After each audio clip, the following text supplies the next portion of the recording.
Pai, nós te agradecemos, Senhor, por este momento. Nós te pedimos que o teu Espírito, Senhor, que testifica do verbo, Pai, venha nos auxiliar, Pai, a compreender o verbo humano, Senhor, em toda a sua inteireza, Pai, em toda a sua profundidade, para que os nossos entendimentos se abram para o verbo divino, em nome de Jesus. Amen. And all the people said, Amen. O Nick tá esperto, o Nick tá malandro. Coffee.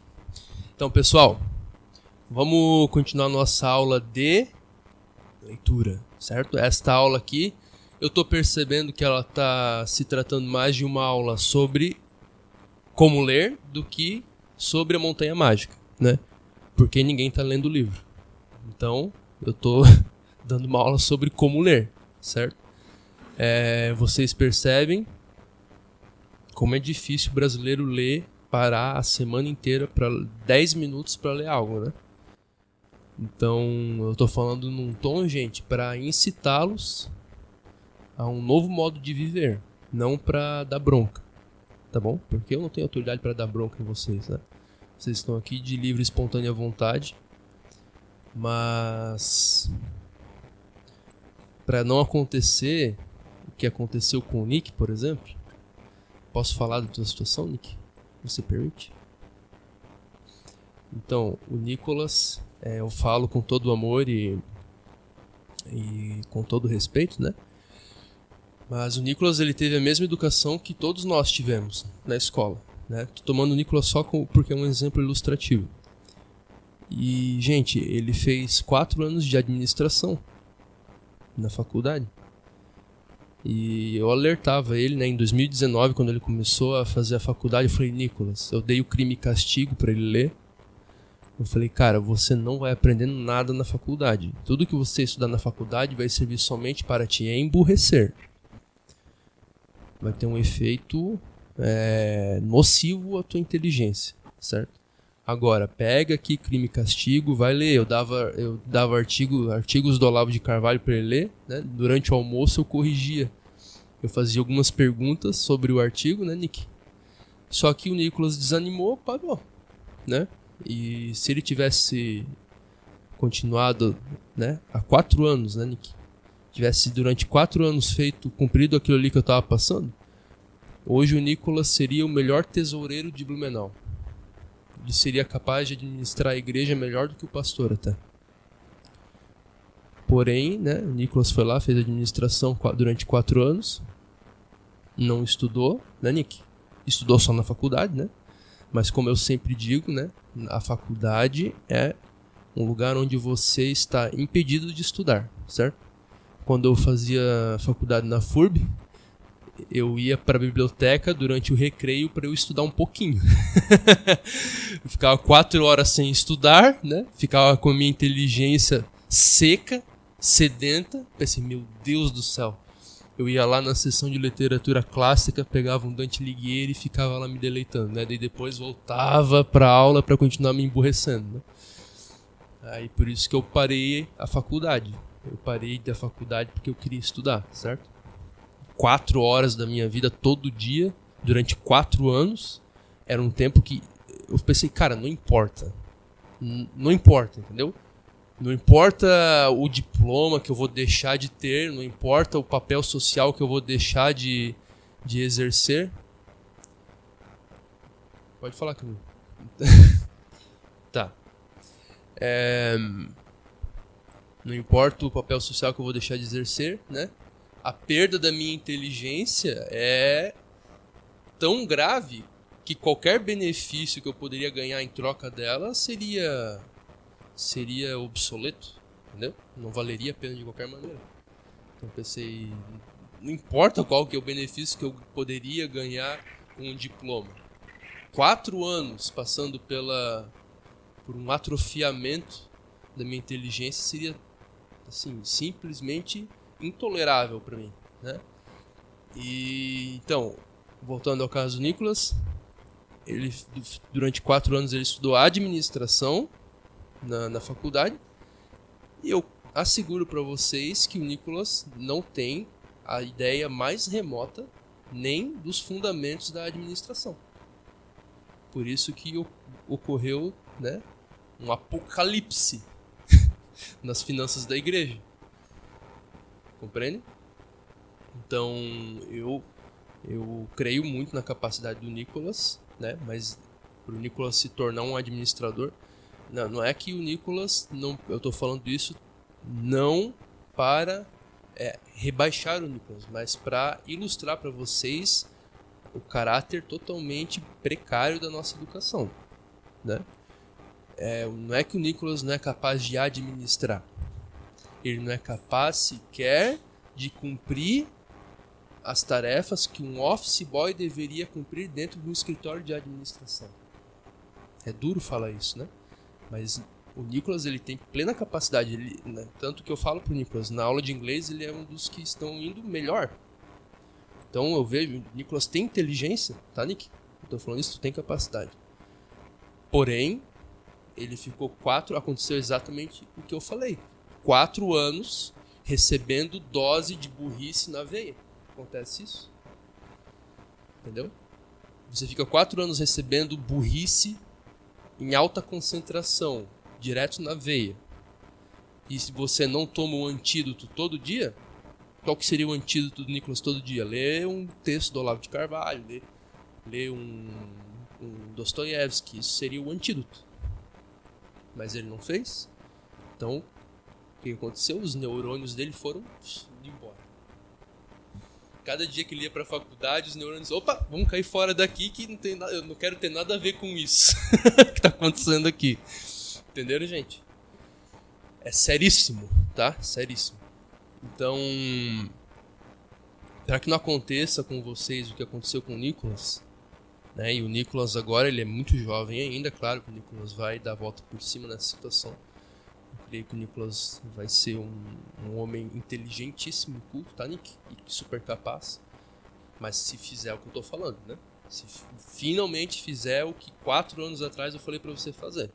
Senão tu vai continuar burro. Burro no sentido de ser mal instruído, né?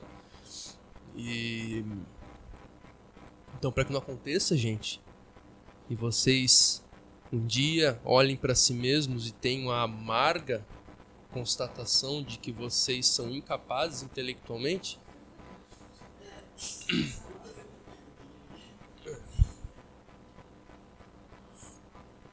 então, para que não aconteça isso, gente,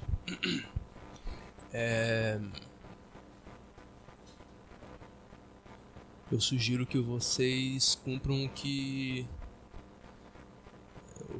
as orientações que eu dou aqui, tá? Se você quiser ser, eu não tô falando assim num tom pejorativo, tá? Mas se você quiser ser um gari, não tem problema nenhum, uma profissão honrada.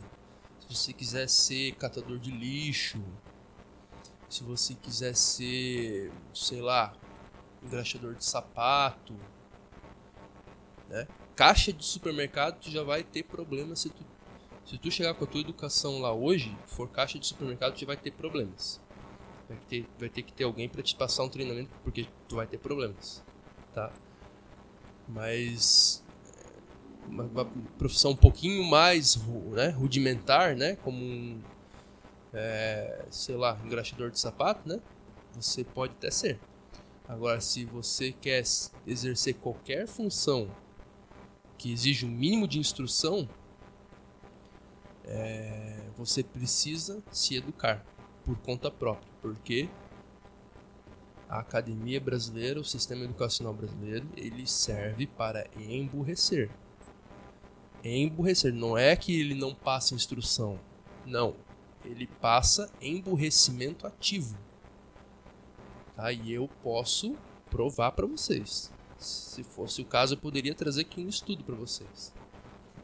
Todo o sistema, o sistema educacional brasileiro e americano também, mas o brasileiro está muito pior, né? Ele foi todo concebido para emburrecer as pessoas, deliberadamente. Feito por engenheiros sociais. Tá? Na década de 60, 50. Existe, inclusive, um livro de uma autora americana, né? Em que ela Charlotte Iserbyt, né? The Deliberate Dumbing Down of America, né? O emborrecimento deliberado dos Estados Unidos. E ela, através de assim, extensa documentação, ela prova que não só o sistema educacional americano está em declínio, como ele está num declínio deliberado. Existem engenheiros sociais promovendo o emburrecimento. E vocês acham que é brincadeira, gente? Existem estudos seríssimos e muitos, em quantidade gigantesca, tá? Dos efeitos físicos da educação socioconstrutivista moderna. Literalmente a pessoa perde neurônios.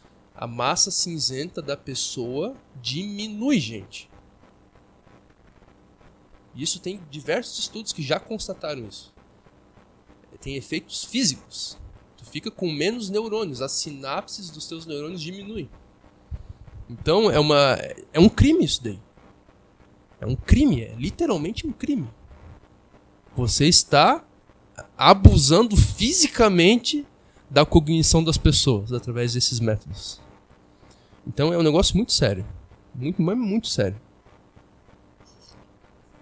Então, tá cheio ainda. Obrigado, Nick. Então, o que acontece, gente?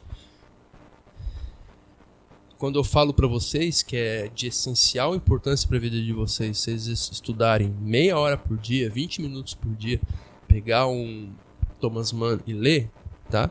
Isso não é porque eu tô querendo, assim, que vocês sejam pessoas mais bonitinhas, ou que vocês entrem no meu mundo. Não, gente, isso daí é pra sobrevivência cognitiva de vocês. Isso daqui é um kit de sobrevivência cognitiva. 20 minutos pode ser. Pode ser 20 minutos. É, exatamente. Não tem problema. No começo, claro, no começo você vai... No começo não vai render, lógico. Não vai render. Tu vai ficar 20 minutos para ler uma frase. Mas se você entender essa frase, e todo dia tu entender uma frase, todo dia você entender uma frase, entender outra e outra e outra e outra, daqui a pouco a tua inteligência tá assim, ó, que nem um homem bombadão, assim, entendeu? Tá forte. Não, bombadão é os caras da academia lá, tem os caras que os armários, perto deles eu sou um frango. Tá treinando lá agora, né? Meu Deus do céu, cara, tem uns caras que são muito gigantes, cara. Mas claro, tudo droga, né? Droga. Dos naturais eu acho que eu sou tipo um dos maiores, assim, né? Então, gente, beleza? Vocês compreenderam? Pode.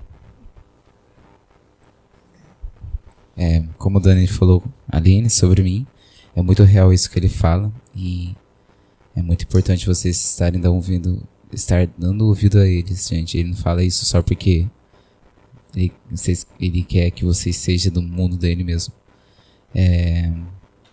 E é muito louco isso que ele fala, porque é tudo indireto que tu recebe dentro da faculdade. É um negócio que, sem você perceber, tu vai se envolvendo com aquele emburrecimento, vai se envolvendo, daqui a pouco estoura uma coisa assim a respeito contigo mesmo, né? E é muito real esse antídoto que o Dani fala, porque depois que eu saí da faculdade, aí sim eu comecei a ler. E eu tô lembrando das coisas que eu tô lendo, entendeu? Né? E dê valor isso, dê valor aos 20 minutos, né? Cria o hábito, né? Tanto é que eu conversei com o Dani sobre substantivo dentro do carro. Tipo, eu falei, Dani, eu tô estudando gramática, eu lembro. Agora eu lembro agora. E realmente entendi. E outra coisa que eu não comentei com você, que eu realmente senti um prazer de aprender. Entendeu? Porque pela primeira vez na vida eu posso dizer que foi legal aprender. Porque durante aqueles 4 anos foi uma loucura dentro daquele lugar.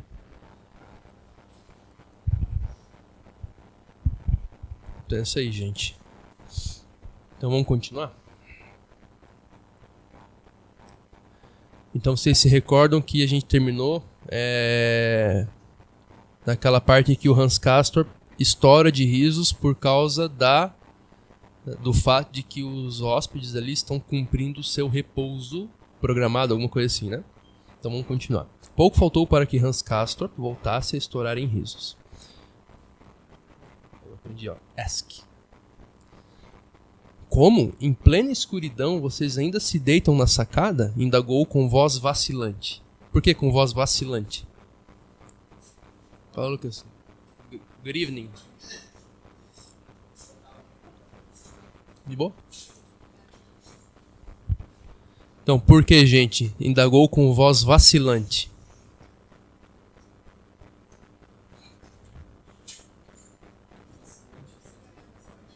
Vamos retornar. Não. Pouco faltou para que Hans Castorp voltasse a estourar em risos. Como? Em plena escuridão vocês ainda se deitam na sacada? Indagou com voz vacilante. Por que voz vacilante? O que é vacilar? O que é uma voz que vacila?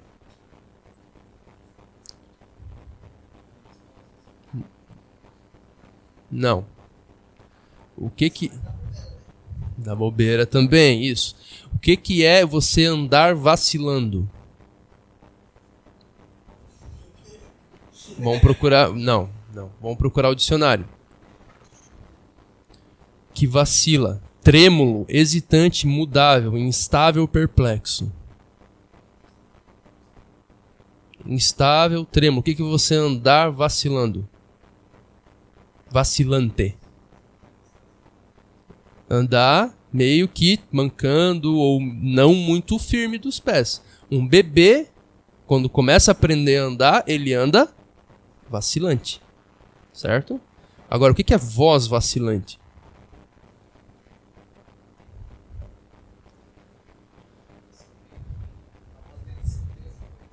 Incerta, pode ser, uma voz que não é incerta, que não tem firmeza, mas vamos voltar aqui.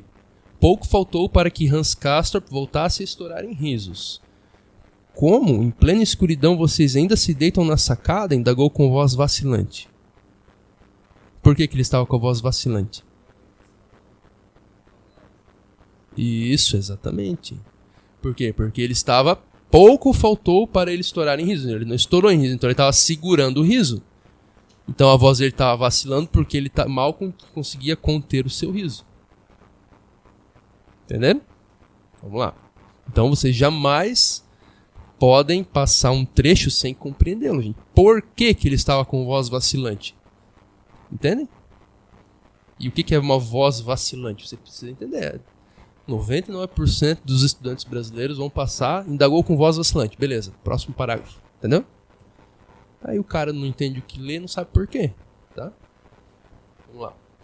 Sim, faz parte do regulamento, das 8 às 10. Mas vem agora ver seu quarto e lavar as mãos. Entraram no elevador, cujo mecanismo elétrico foi posto em ação pelo criado francês. Enquanto subiam, Hans Castorp enxugou os olhos. Estou todo moído e exausto de tanto rir, disse, respirando pela boca. Você me contou 1000 coisas estranhas. Aquela história da dissecação psíquica é o cúmulo. Por essa eu não esperava. Aliás, estou um pouco cansado por causa da viagem. Você também sofre com o frio nos pés? Ao mesmo tempo, sinto que me arde o rosto. É bem desagradável. A gente jantará logo, não é? Tenho a impressão de que já estou com fome. A comida de vocês aqui em cima é boa? Percebem que ele começou a lançar perguntas aleatórias. A metralhadora de perguntas. Então, como que a gente pode resumir o estado psíquico no qual o Hans Castorp está aqui neste... Nervoso? Pode ser. O que é estar nervoso?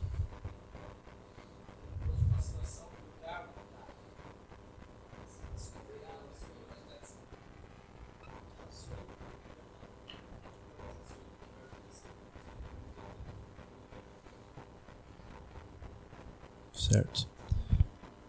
Fome? Pode ser? Não, você fala. Então você sempre tá com fome, Camila.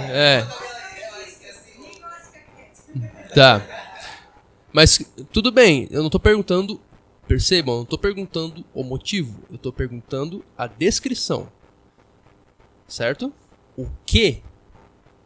Isso é uma distinção de categoria filosófica que vocês podem usar na leitura, tá? Eu estou perguntando o quid. o quê, não o porquê. O quê? Como nós podemos descrever? Calma, antes de achar as razões, vamos achar o quid, o quê. Qual que é o nome desse estado psíquico no qual ele está? Neste parágrafo. Ansiedade. Ele está ansioso? Você acha que ele está ansioso? Sim, eu tô perguntando. Isso, Aninha, que você falou? É que eu não ouvi bem. Ansioso? Tá. Você está ansioso. Quando você está ansioso, não é na expectativa de algo? Ele tá.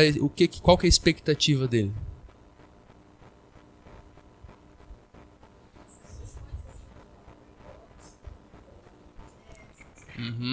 Certo. Mas ele não. Percebam que ele não perguntou só se a comida é boa. Ele perguntou diversas coisas, aleatoriamente. Perguntou se o primo dele também sente frio nos pés. Então ele estava sentindo frio nos pés. Certo? Você me contou 1000 coisas estranhas. Aquela história de dissecação psíquica é o cúmulo. Por essa eu não esperava. Aliás, estou um pouco cansado por causa da viagem. Tal. Olha quanta coisa ele falou.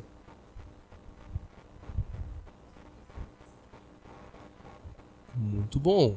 Cansaço, então. Já nos aproximamos. Já nos aproximamos mais do estado psíquico. O que foi, Lucas?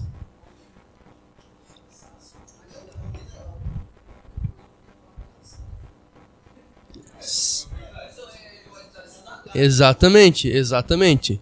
Mas existe...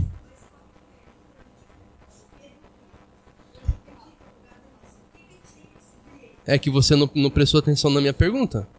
Eu perguntei qual que é o estado psíquico. Qual que é o estado psíquico que... Qual é o nome do estado psíquico que resume? O quê? Nome do estado psíquico do Hans Castorp nesse parágrafo. Entendeu? A Aninha falou cansaço. Cansaço? Muito boa constatação, tá? Só que pode ser um cansaço. Ele está cansado, de fato ele está cansado. Ele mesmo fala que ele está cansado por causa da viagem. Mas quando você está cansado, você fala aleatoriamente? Nervoso. Nervosismo, certo? É o estado psíquico que... Por que ele está nervoso, Camila?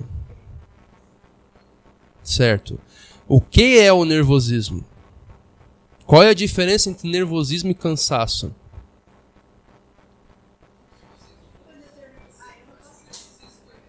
O que foi, Camila?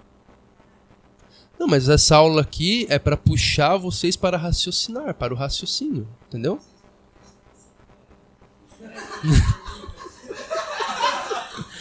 Muito bom.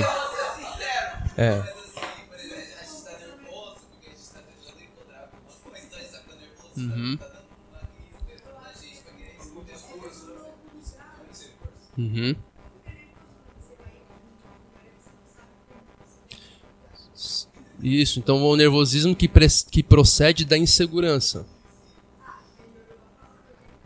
Tá, então... Certo. Tá. O nervosismo, eu creio que... a pessoa que está extremamente nervosa, ela o está por alguma razão que lhe causa insegurança. Mas eu não vejo nada aqui no texto que possa causar ansiedade ou nervosismo do Hans Castorp. Não tem uma situação... Nervosismo, por exemplo, é quando você está se deparando com uma situação dificultosa e você não sabe lidar com ela. Não tem nada nesse momento aqui. Curiosidade.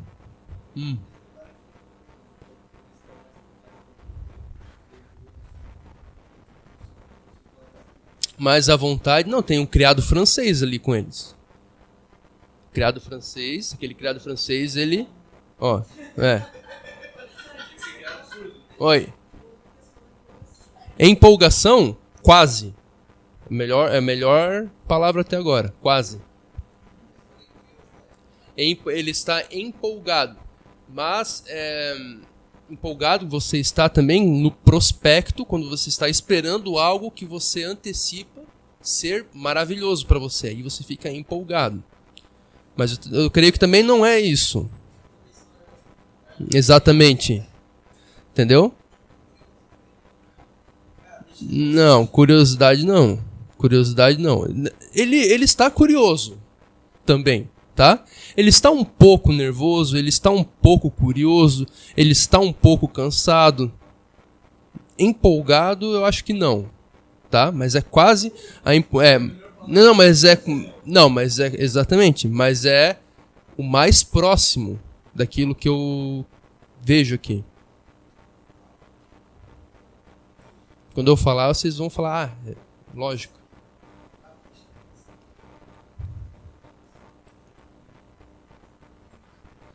Animado? Quase. Não.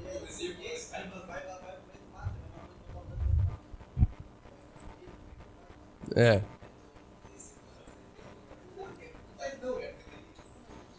Vejam, pessoal, que ele recebeu diversos estímulos diferentes. Tá tudo novo para ele. É tudo novo. E ele não sabe bem como lidar com essas situações. Ele está com uma quentura no rosto, ele está com fome, ele está com frio nos pés, ele está cansado da viagem, certo?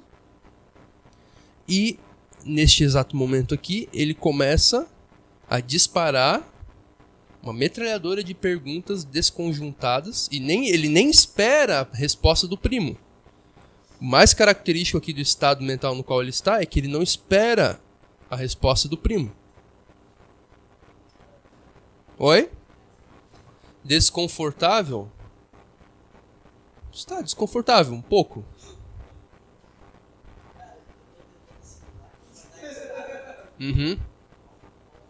Qual que é o estado psíquico?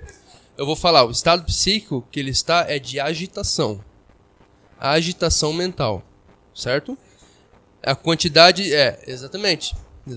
Agitação mental. Vocês podem ver que ele está no estado tal de agitação mental que ele nem espera a resposta do primo. Então, agitação.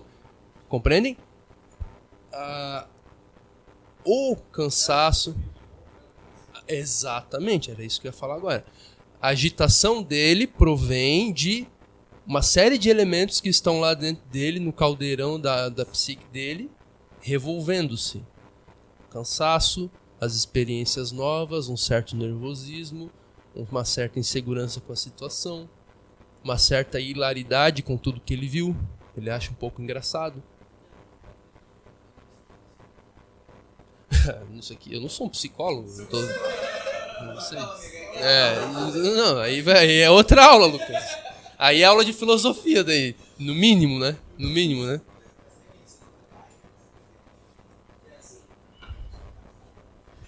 Não, calma. Não vamos entrar nessa. Guarda essa pergunta para aula de filosofia, tá? Então, pessoal, compreenderam? Descreve ou não descreve o estado psíquico dele aqui? Entendem? É simples. Agora, por que ele estava agitado? Porque na alma dele se agitavam todos esses elementos que todos vocês descreveram. Entenderam? Vamos lá. Caminhavam sem ruído sobre a passadeira de fibra de coqueiro que cobriu o corredor. Oi? Vamos ver. Caminhavam sem ruído sobre a passadeira de fibra de coqueiro que cobria o corredor estreito. Globos de vidro fosco difundiam uma luz pálida. As paredes, parecendo envernizadas, reluziam duras, revestidas de tinta a óleo branca. Surgiu então uma enfermeira de touca branca, trazendo no nariz um pince-nez, que eles chamam, né? Cujo cordão ela colocara por trás da orelha. Um pince-nez, acho que é uma espécie de máscara, né? Para tampar o nariz, tá? Né? Em francês é nariz. Cujo cordão ela colocara por trás da orelha. Estava claro que era protestante, uma irmã sem vocação muito firme, curiosa e irritada, de tanto tédio que pesava sobre ela. Estava claro que era protestante, uma irmã sem vocação muito firme, curiosa e irritada, de tanto tédio que pesava sobre ela. Porque se trata de uma enfermeira, certo? Estava claro que era protestante. Por que estava claro? O que é protestante?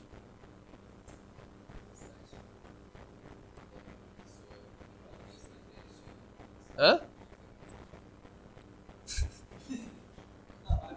Cara, pelo amor de Deus, vocês sabem o que é protestante? O que é ser protestante? Ninguém sabe? Hã? Não. Desculpa, Nia. Alan, pelo amor de Deus, você não sabe o que é protestante? Religião protestante, isso. Quando que surgiu a religião protestante? E ela é de que religião? Do catolicismo. Exatamente. É a Quem que foi o primeiro protestante? O fundador? Martinho Lutero, tá. Tudo bem. Então quer dizer que estava claro que ela qual que é a religião predominante na Europa? O cristianismo. Entre eles, do cristianismo, tem duas vertentes principais na Europa no século XX, que é o protestantismo e o catolicismo. Então estava claro que ela não era católica, mas protestante. Certo? Por quê?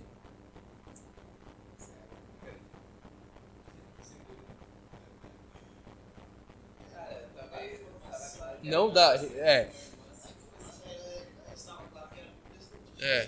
O que diferencia uma pessoa? O que diferencia uma enfermeira católica de uma enfermeira protestante?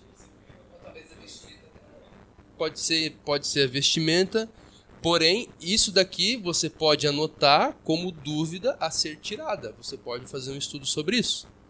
Entendendo? Eu também não sei porquê, tá? Estou sendo sincero. Não sei. Ele não dá informação aqui no texto suficiente para mim. Gente, você não vai saber tudo quando você lê. Entendeu? Mas é uma pergunta que você deixa anotada e depois, outra hora, tu resolve. Tá bom? Eu estou ensinando vocês a ler um livro. Tá? Estava claro que era protestante. Uma irmã sem vocação muito firme. Por que irmã? Certo. É como ele estava aqui, ele fez uma analogia com as freiras. Certo? As freiras de um convento são chamadas de irmãs. Certo?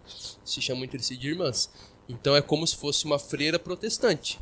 Certo? Sem vocação muito firme. Por que era sem vocação muito firme? Curiosa e irritada de tanto tédio que pesava sobre ela.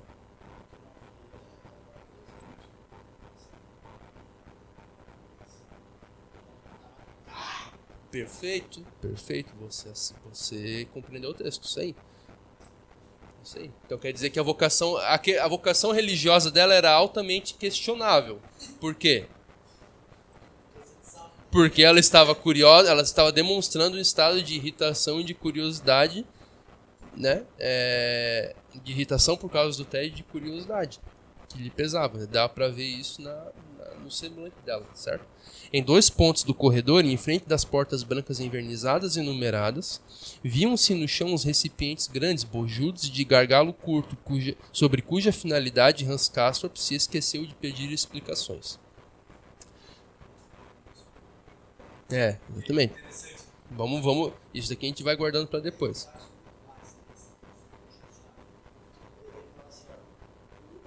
Sobre cuja finalidade Hans Castorp.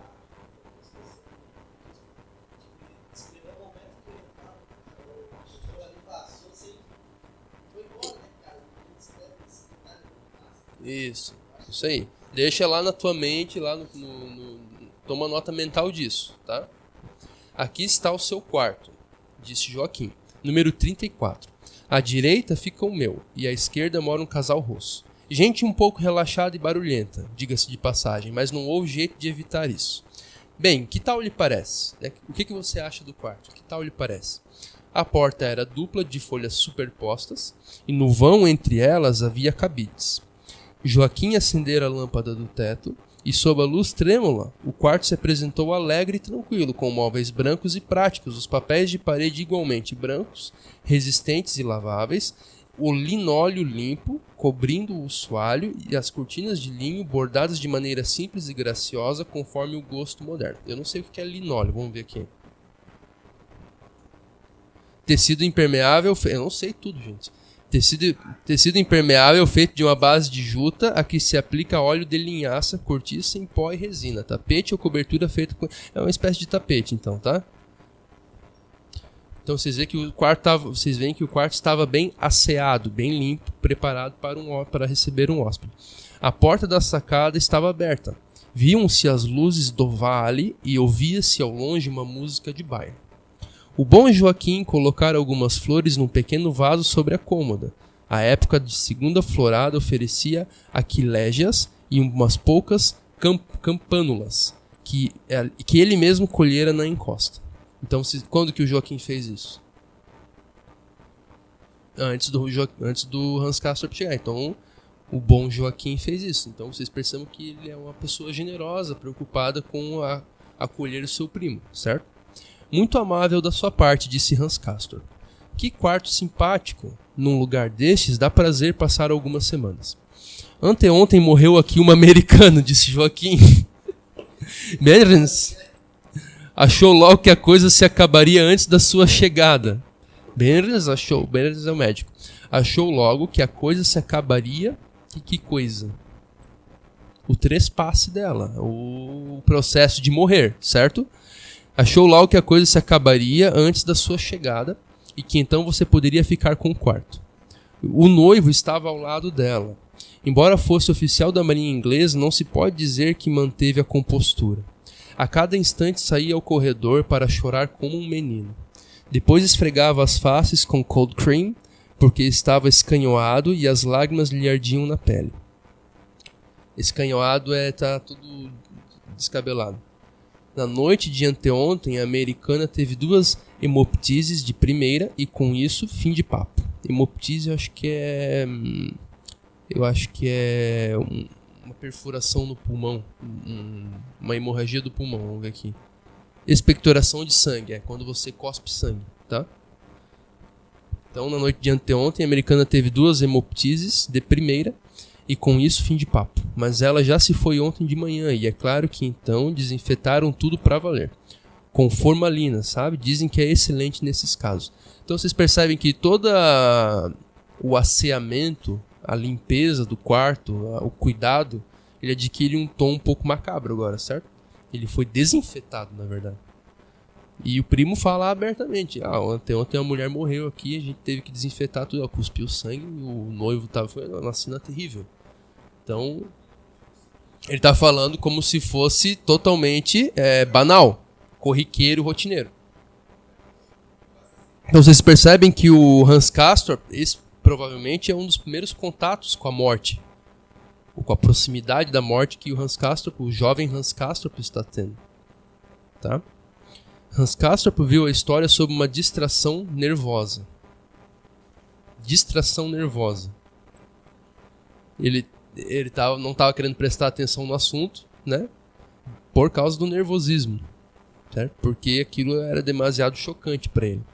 De mangas arregaçadas, à frente da pia ampla, cujas torneiras niqueladas cintilavam a luz elétrica, ele mal lançou um olhar fugidio para a cama arrumada, de metal branco, roupa limpa.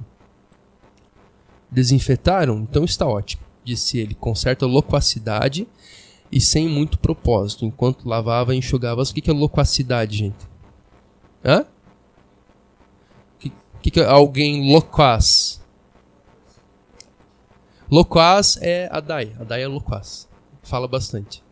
Loquacidade é você estar num estado de falar bastante, está disposto a falar bastante. Exatamente. Desinfetaram, então está ótimo, disse ele com certa loquacidade. Essa loquacidade é nervosa, certo? Sem muito propósito, enquanto lavava e enxugava as mãos. Quer dizer, ele falou com uma certa distração ainda. Entendeu? Quer dizer, ele estava no fundo dele havia outra coisa que o estava incomodando, que era o contato com a morte, né? Pois é, aldeído metílico, não há micróbio que resista a isso. H2CO, sim senhor, acho que é hidróxido de carbono, né? Hidróxido de carbono, sim senhor. Mas tem um cheiro picante, não é? Naturalmente, a mais rigorosa limpeza é indispensável. Você vê que ele começou a falar coisas... De novo, ele começa a falar coisas que são despropositadas, por causa do nervosismo. Naturalmente, a mais rigorosa limpeza é indispensável. Quer dizer, Ele acabou de descrever um dos princípios da limpeza dos hotéis. Por quê? Entendeu? Sua pronúncia era mais acentuadamente hamburguesa que a do primo, que desde os tempos de hamburguesa, que é de Hamburgo, né? Cidade de Hamburgo, na Alemanha, que a do primo, que desde os tempos de estudante perderam os vestígios do dialeto da sua terra. Hans Castorp continuou conversando com grande desembaraço. Ainda queria dizer, assim, acho provável que o oficial da marinha se afeitasse com o aparelho de barbear. Afeitar-se... Acho provável que o oficial da marinha... Calma aí, vamos entender o que ele está falando. Acho provável que o oficial da marinha se afeitasse com o aparelho de barbear. Esses troços esfolam mais a pele que uma navalha bem afiada. Por que ele acha provável? Por que ele acha provável que o oficial da marinha se afeitasse com o aparelho de barbear? O que é afeitar-se, gente? Afeitar. É se arrumar, certo? Se arrumar. Acho provável que o oficial da marinha se afeitasse com o aparelho de barbear. Esses troços falam mais a pele que uma navalha bem afiada.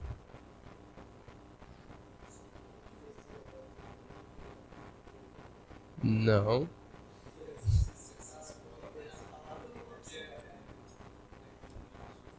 Isso, exatamente. É um costume moderno. É um costume moderno do pessoal da marinha, tá? Mas vocês veem que não tem nenhuma razão para ele estar falando isso agora. Tá? Esta, pelo menos, é minha experiência, e por isso alterno o uso de uma coisa e outra. Ora, é lógico que a água salgada dói na pele irritada. E no serviço militar, quem sabe se o homem não se acostumou ao uso do cold cream. Nisso não vejo surpresa alguma. Vocês veem que ele está descrevendo a situação macabra que o primo dele acabou de narrar para ele, nos seus detalhes mais corriqueiros. É natural que ele esteja usando cold cream. Vocês percebem? É um detalhe acidental da cena trágica que o primo dele descreveu a ele. E ele estava olhando aquilo do ponto de vista do cold cream, friamente. Um detalhe acidental que não tem relevância alguma para a tragédia da situação. Então o que ele estava fazendo? Ele estava em negação. Ele não estava querendo imaginar toda a tragicidade terrível da situação que aconteceu ali. Compreende? Cold cream é algo que se passa... É algo que se passa... Vamos ver aqui. Vamos voltar aqui, ó. É pra refrescar a pele, tá vendo? Porque estava escanhoado e as lágrimas lhe ardiam na pele. Entende? O cold cream, ele é assim como quando você passa a navalha e irrita a pele, você passa o cold cream pra aliviar a pele, certo? Então, essa é a função dele. E prosseguindo, acrescentou que tinha na maleta 200 Maria Mancini, seu charuto preferido. A inspeção alfandegária fora muito condescendente e a seguir transmitiu as saudações de diversas pessoas da sua cidade natal. Será que não aquecem os quartos? Exclamou de repente e correu aos radiadores a fim de apalpá-los. Então perceberam o estado psíquico do Hans Castorp desde o elevador. No elevador, sim, era uma agitação não nervosa. Agora, depois do fato dele ver uma enfermeira irritada, vocês vão ver depois que essa irritação da enfermeira, o tédio da enfermeira, é meio que incondizente com a tragicidade das situações que ocorrem ali. Quando as situações trágicas ocorrem, uma pessoa normal, ela sente tédio? Não, ela sente terror. Agora, uma enfermeira que está acostumada a ver aquelas cenas trágicas, as pessoas estão ali morrendo e ela está com tédio, porque para ela faz parte do cotidiano dela. Então, um dos grandes elementos aqui de terror do Hans Castorp, que está começando a se insinuar na alma dele, ali na expressão da enfermeira, ele já viu isso. Ele ainda não está bem consciente, mas isso vai agravar o nervosismo dele. No fundo está começando a incomodar ele já. Até o primo dele está falando da morte num tom muito corriqueiro, certo? Então isso tudo está incomodando o Hans Castorp. no fundo dele. E é por isso que ele está nervoso. Agora sim, ele está numa agitação nervosa. E tentando fugir à tragicidade da situação. Fala, Samuca! Beleza? Seja bem-vindo. Bienvenue. Sim. Perceberam, gente? Compreenderam o estado psíquico do Hans Castorp aqui e a motivação? Então percebam que a primeira, eu falo para vocês que a montanha mágica é o quê? Ele está subindo verticalmente na realidade, num lugar onde ele vai ter experiências radicais da vida. Ele saiu do plano, certo? Da planície, onde as experiências são corriqueiras e chatas e amesquinhantes. Ele subiu até a montanha, onde as experiências são radicais. Todas as experiências radicais, as experiências que formam a alma humana. Por exemplo, eu perdi meu pai há 1 ano atrás, 2 anos atrás. Essa experiência é profundamente formadora. Ela forma o teu caráter. Ela te transforma. Compreende? Oi, Vi. Então todas as experiências, isso que eu chamo de experiência radical da vida humana. Você tem 5 milhões de experiências que não fazem nada com você. É corriqueiro, é dia a dia. Agora existe aquelas poucas experiências que são radicais, em que a vida estica a tua alma, até quase ela arrebentar. Então o que acontece? A montanha é um lugar onde ocorrem essas experiências. E a primeira experiência que o Hans Castorp, e ele vai fazer o trajeto exatamente como Dante Alighieri fez na Divina Comédia. Ele vai do inferno para o céu, mais alto. Vai passar por todos os níveis de existência. E a primeira experiência que o Hans Castorp está passando é a experiência da morte. É a primeira com a qual ele se depara. E no fundo o que o Thomas Mann está falando aqui é isso. É que o princípio da sabedoria, ou o princípio, a primeira experiência radical com a qual o ser humano deve se deparar para que a alma dele se estique e ele possa subir até a montanha, onde ele vai contemplar a divindade, o infinito, a eternidade, a verdade sobre as coisas, é a confrontação com a morte. E se você ler na Bíblia, você vai ver. Eu acho que Salomão fala, né? Lembra-te de que és mortal, alguma coisa assim, né? Parafraseando, né? Lembra-te sempre do teu fim, e então não pecarás, ou não errarás. A Bíblia nos adverte sempre a nós nos lembrarmos da nossa mortalidade. É só sob a consciência da mortalidade e ao mesmo tempo da imortalidade que você vai ver as experiências da sua vida na sua verdadeira perspectiva e na sua verdadeira proporção. Fora da perspectiva da eternidade, da morte, você só se engana. Só auto-engano. É isso que o Thomas Mann está falando no fim das contas. Fechou? Ajudou a entender como se lê um pouco mais? Então vamos seguir na próxima aula. Vamos fazer uma pausa de 5 minutos e a gente retorna para a aula de inglês.